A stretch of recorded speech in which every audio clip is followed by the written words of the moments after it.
आमचे जे मुख्यमंत्री महाराष्ट्र राज्याचे देवेंद्र फडणवीस त्यांनी काल सांगितलं म्हणे तिसरी हिंदी भाषा आम्ही सक्तीची करणार म्हणजे करणार.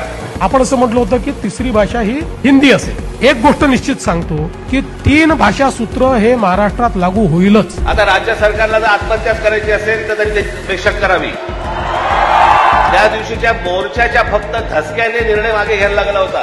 गिरगाव चौपाटीवरून मोर्चा काढायचा निर्णय आम्ही घेतलेला आहे.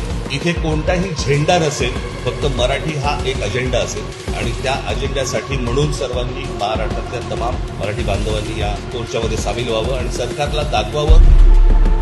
16 एप्रिल 2025 आणि 17 जून 2025 हे दोन्ही शासन निर्णय आम्ही रद्द करण्याचा निर्णय घेतलेला आहे. फडणवीसजी तुम्ही सांगताय ना की तिसरी भाषा आम्ही सक्तीची आणणार म्हणजे आणणार. मी आत्ता आपल्याला सांगतो महाराष्ट्रात 1ली ते 5वी हिंदी आणायचा आपण प्रयत्न तर फक्त करून बघा. दुकानं नाहीत, शाळाही बंद करीत.